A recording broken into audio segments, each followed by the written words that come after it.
Hello.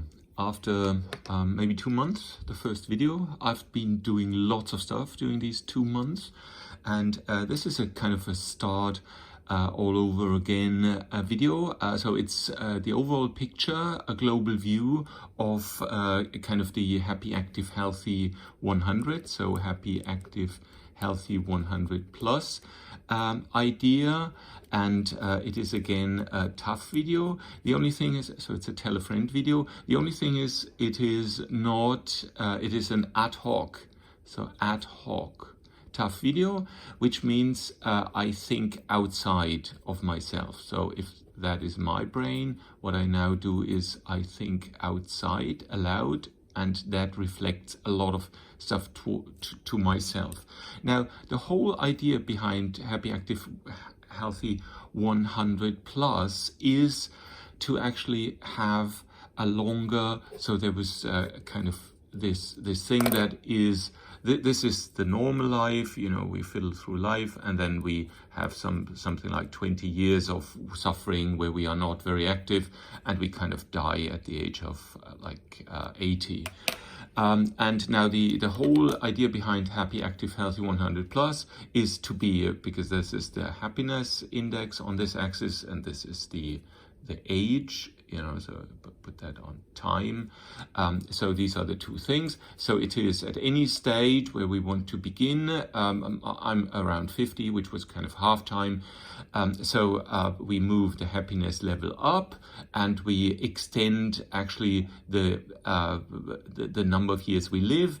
And then as we live a very active life, the decline will be relatively abrupt. So for me, it's 100 plus, and then maybe, you know, this year of suffering will be just 1 year, or let's say less than 1 year. So this is the whole idea behind it. Now the question is, why do we do that, and how do we do that? And here I am going to draw that with blue. The idea to be happy, active and healthy for a long time, you have to work on your body, you have to work on your mind, you have to work on your food. So it's body, mind, food. And then a lot of people say this is a lot of suffering. So yeah, you kind of are unhappy all the time, but this is not true, because if you actually have a meaning, you know, you have something, some kind of different visions why you do it for. And for me, it's, for example, my daughter, my friends, you know, a group of friends, but then also, you know, the whole community, kind of the whole blue planet, you know, with all its continents and so on. So this is kind of what I do this. And then obviously one of the most important things is we often neglect, so that's you know, myself. You know, I also do it for myself. So this is kind of the I don't know whether I can call it a hierarchy, but it is, I do the whole thing for, and put here meaning, yeah? So this is the reason why I do the whole thing. And now what have I done during the past, I would say, year, is I have changed a lot regarding my body. So lots of exercise, lots of kind of,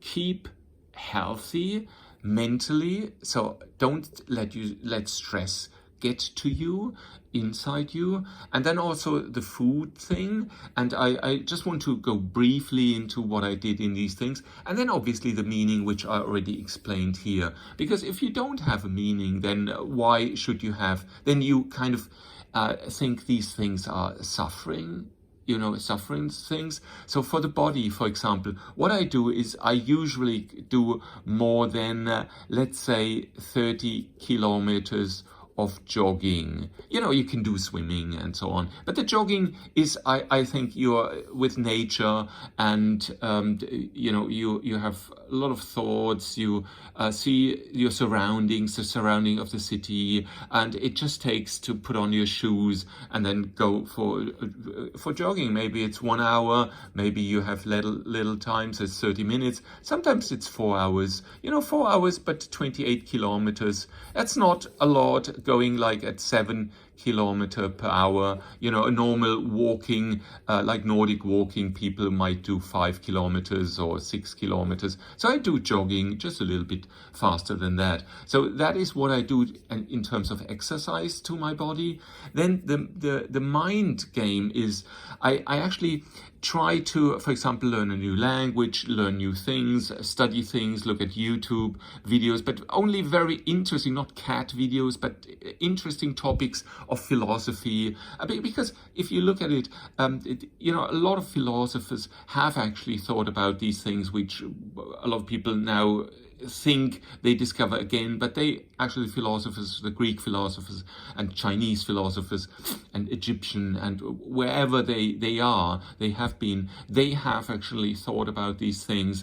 And so you could study those books, but you can also look at videos, YouTube, where you have like short summaries on that, like what did Machiavelli think, what did Jung think, what did Adler think. You know, this is, for example, Alfred Adler thing, and so on.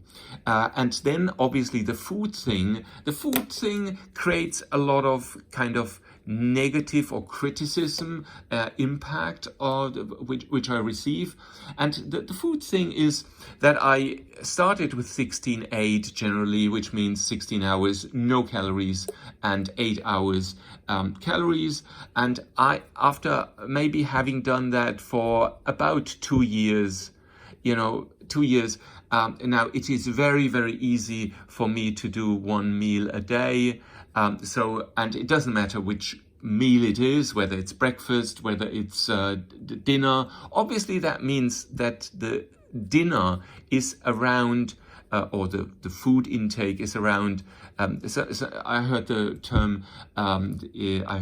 term feeding period. So it's a 2-hour feeding period, because I don't want to overstretch my stomach. You know, if I eat, let's say, around 2,000 kilocalories, then obviously I need to, you know, chew well and relax and maybe read while I eat, maybe listen to music, be very relaxed during these 2 hours. Maybe it's 1.5 hours, but below 1 hour you usually won't get it done. And that I have several videos on that, which starts this thing which is called autophagy,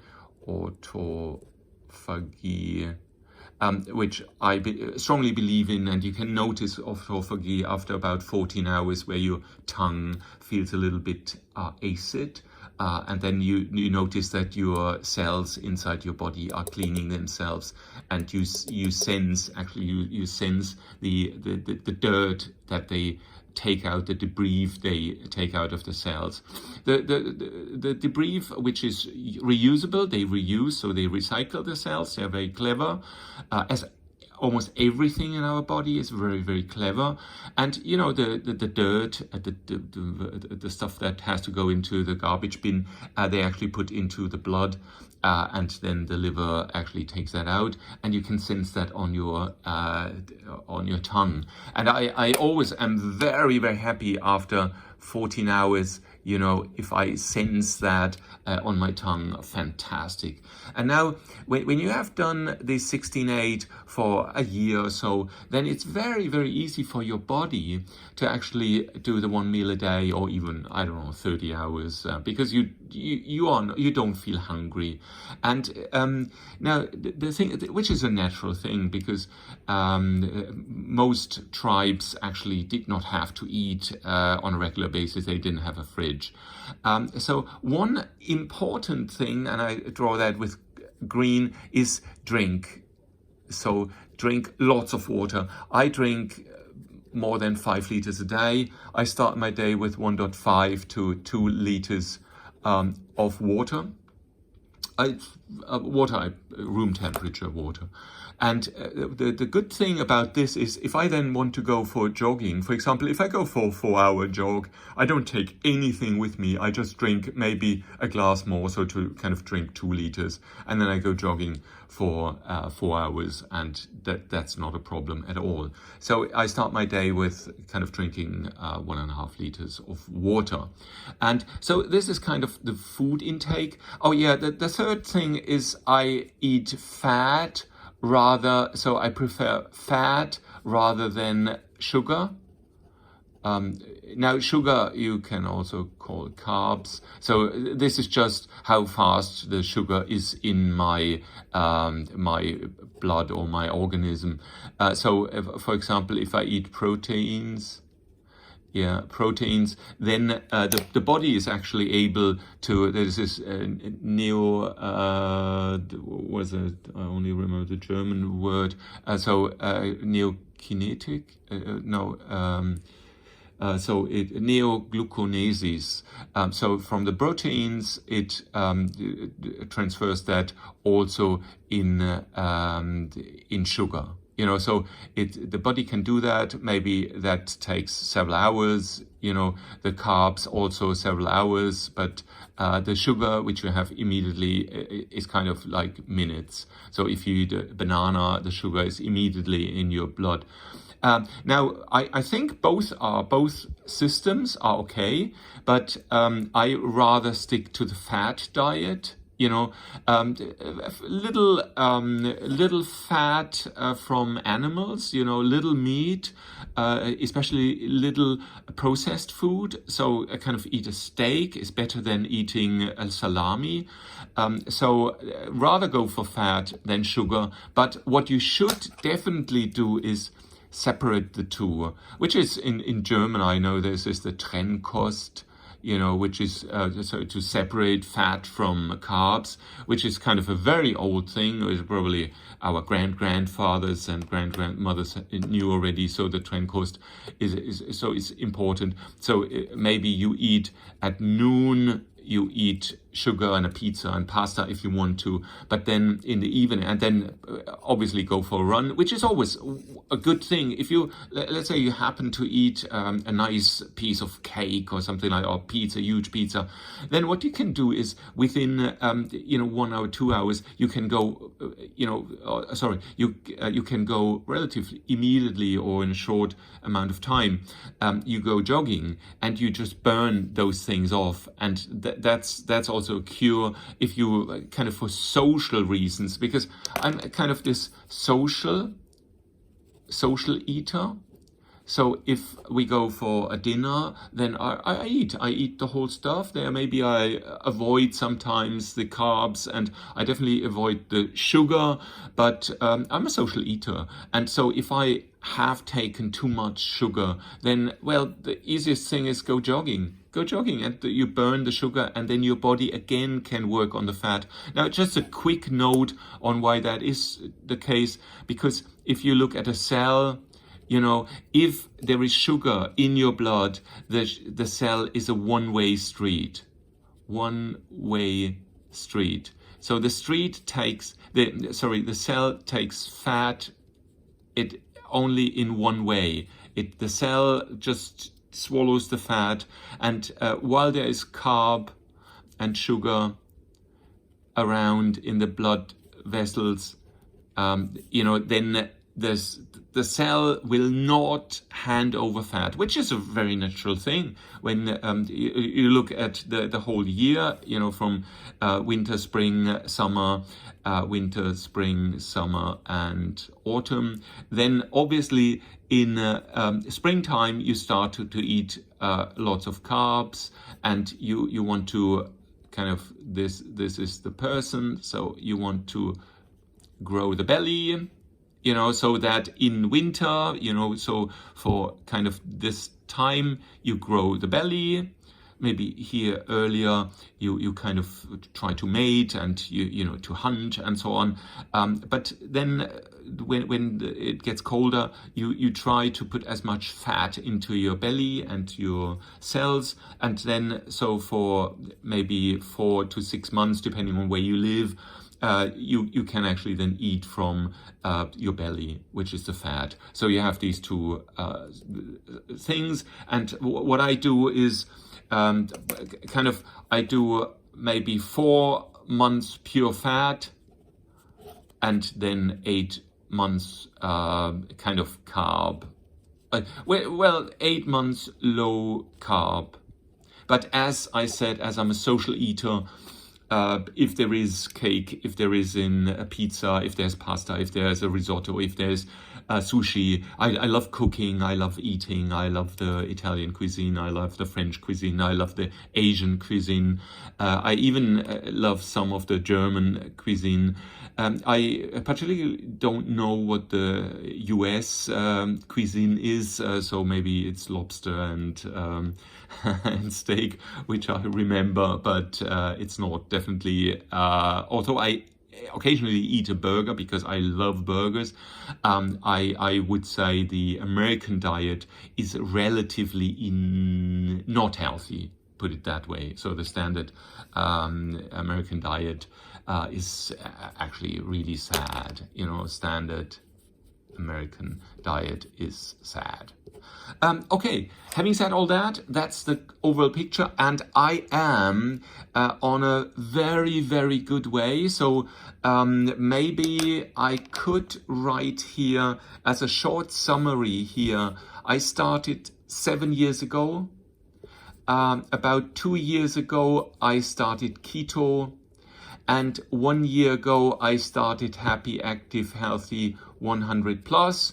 And so it's kind of you know, I started, if you put that here in blue, I started relatively small. And then maybe 2 years ago with keto, I kind of increased my, because this was exercise and maybe reducing sugar. Then here with keto, it was looking very much at my food intake.